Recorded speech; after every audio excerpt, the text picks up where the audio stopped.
Bonjour et bienvenue sur eGuitar School. Les guitares électriques. Les guitares électriques sont pourvues de micros captant seulement la vibration des cordes et n'ont aucune capacité acoustique car elles sont dépourvues de résonance. Voici ici les guitares électriques de la famille des caisses pleines, qui sont très faciles à jouer car les cordes sont très près du manche et que le manche est très fin et pas trop large. Elles seront aussi pratiques pour jouer sans faire de bruit en étant débranchées. Ce type de guitare, par exemple, a de nature à avoir des sons plutôt aigus. Quant à cette guitare, a des sons plutôt graves et gras, généreuse aussi par sa puissance. Les styles de musique pour ces guitares sont très variés, on pourrait presque tout jouer avec. Les suivantes, qui sont de la famille des demi-caisses et qui sont de nature électrique et aussi semi-acoustique. Celle-ci, par exemple, par l'épaisseur de la caisse, on obtiendra des sons plus aigus, idéal pour les solos par exemple. En contrepartie, cette guitare sera plus adaptée aux accords, par une épaisseur de caisse plus importante, avec des sons donc plus graves. Mais pour les guitares en général, c'est surtout une question de goût, comme propre à chacun, il suffit d'essayer. Quant au style de ces guitares, ils sont essentiellement jazz, mais on peut également les utiliser dans le rock and roll et d'autres styles. Les guitares acoustiques et électro-acoustiques. Les guitares acoustiques, donc sans possibilité de branchement, sont des guitares que l'on pourra amener partout sans se soucier de l'ampli, et pour certaines, à de forts rendements sonores en proportion de la caisse. Quant aux guitares électroacoustiques, ils ont en plus la possibilité d'avoir un branchement, d'ailleurs disponible sur tous les styles de guitare acoustique. Quant au confort, certaines de ces guitares, surtout celles qui sont équipées de cordes en métal, sont parmi les plus dures à jouer, car l'écart entre le manche et les cordes est plus important, et aussi parce que les cordes en métal sont plus grosses, donc plus rigides. Voici ici une guitare classique, comme son nom l'indique, c'est pour jouer du classique, également de la musique latine et bossa et d'Amérique du Sud. Son jeu se fera uniquement au doigt et sera très facile à jouer, car ces guitares sont montées avec des cordes en nylon, qui sont des cordes très souples et ont des sons plutôt mat.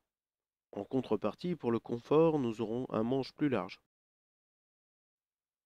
Autre type de guitare, les guitares manouches. Celle-ci, par exemple, avec une grande bouche, sera donc une guitare plus adaptée aux accords.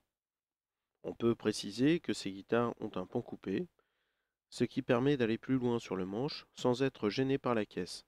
Ces guitares ont la possibilité d'avoir plusieurs types de cordes, nylon ou métalliques. Toujours de même famille, cette guitare sera plus adaptée au solo par sa petite bouche. Ces familles de guitares sont conçues essentiellement pour jouer du jazz manouche. Voici maintenant les familles de guitares folk, les plus réputées des guitares acoustiques avec des cordes en métal. Il existe plusieurs grosseurs de caisse, fines donc son aigus, et plus profondes avec des sons graves. Et existe aussi en pan coupé. Le dobro, guitare tout en métal, de style country, a la particularité des sons métalliques et sourds.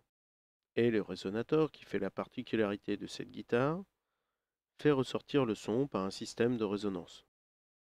On aura aussi d'autres versions en bois, ce qui lui apportera un son beaucoup plus chaud. Les caractéristiques de la guitare. La guitare se compose de trois parties, la tête, le manche et la caisse. Les caractéristiques de la guitare électrique, on aura donc les clés, ce qui permet le réglage manuel de la corde, les mécaniques, système en prolongement de la clé, qui permet le réglage sans forcer, le scié bloc-corde, qui est monté uniquement sur des guitares possédant un vibrato.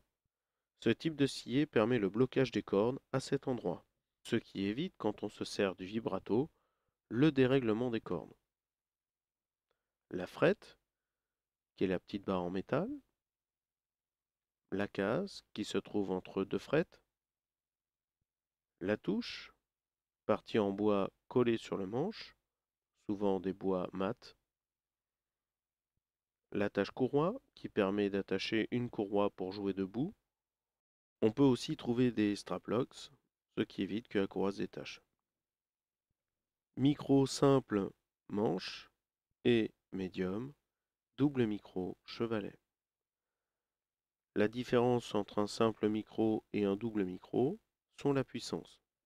Le simple, c'est comme si on chantait dans un seul micro, et le double, comme si on chantait dans deux micros, donc plus puissant.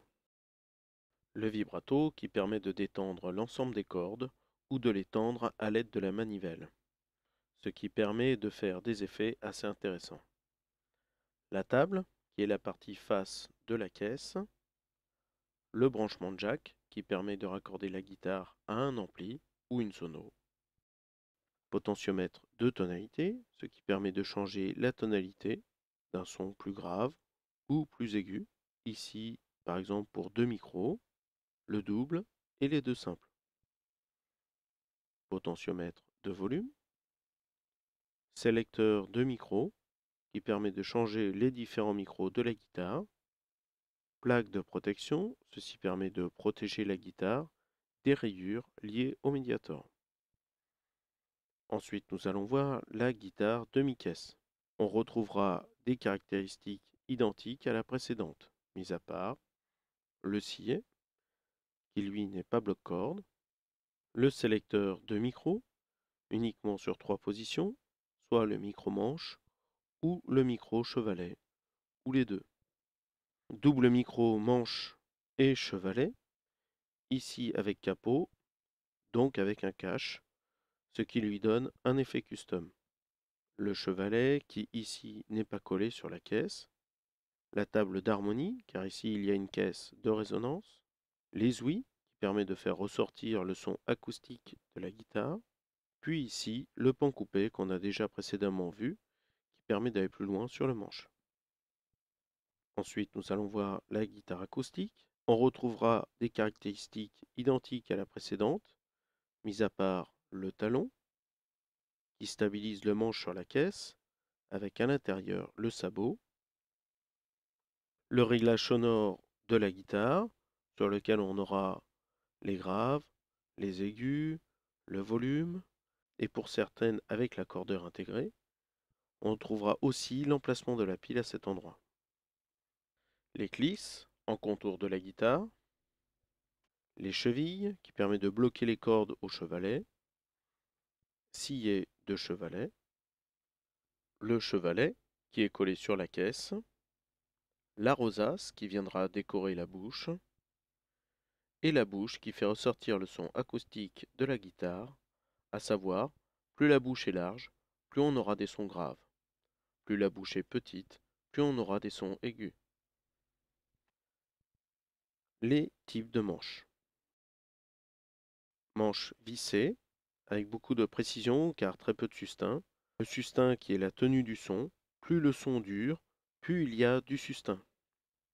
Le manche collé. Le manche collé sur une guitare acoustique. Manche transversant que l'on peut retrouver aussi sur des guitares en demi-caisse. On peut remarquer aussi son très gros sustain, ce qui fait la particularité du manche transversant. Les types de micros. Ces types de micros donc, ont la possibilité de capter uniquement la vibration de la corde. Ce sont des micros électrostatiques. Les passifs, les actifs, avec un préampli intégré, ce qui lui donne beaucoup de puissance. Ce type de micro est muni d'une pile. Il est bon de préciser que le sustain peut venir également de l'ampli. Quant à la précision, on peut l'obtenir aussi avec un limiteur de bruit, également appelé nose gate, ou par des pédales d'effet. Les accessoires de la guitare. L'accordeur, ce qui permet de régler les cordes de la guitare. Donc nous avons l'accordeur à pince, ce qui permet de régler la guitare uniquement par la vibration du son, donc ne viendra pas du tout capter les sons ambiants extérieurs. Ensuite, l'accordeur numérique, qui lui, à l'aide du branchement, pourra venir accorder la guitare électroniquement. Possibilité d'un micro sur ce même type d'accordeur. En l'occurrence, le micro viendra aussi capter les sons ambiants. Le métronome qui donnera un tempo fixe, ce qui permet de travailler la guitare en s'alignant avec, afin de jouer en respectant le tempo. Le médiator pour jouer les cordes de la guitare. Sangle ou courroie qui permet de jouer debout. On peut aussi trouver les straplocks, ce qui évite que la courroie se détache. Le jack, ce qui raccorde la guitare à l'ampli pour amplifier le son de l'instrument. Repose-pied qui permet de surélever la cuisse afin que la guitare ne glisse pas quand on joue assis. Le pupitre pour poser vos livres ou partitions existe aussi en version pliable. La housse qui protégera votre guitare uniquement de la pluie et du vent, mais beaucoup moins des chocs. L'étui, en l'occurrence beaucoup plus rigide, celui-ci vous permettra de protéger votre guitare contre les chocs, surtout très efficace en soute à bagages. Le trépied pour poser la guitare, pratique car si vous l'installez dans la pièce où vous jouez, le fait de voir votre instrument, vous aurez plus tendance à jouer avec. Et ça vous évitera de sortir la guitare de son étui à chaque fois. De plus, il en existe aussi en version murale pour protéger votre instrument en hauteur, au cas où vous aurez des enfants en bas âge ou des animaux de compagnie. En plus, il prend moins de place dans votre pièce.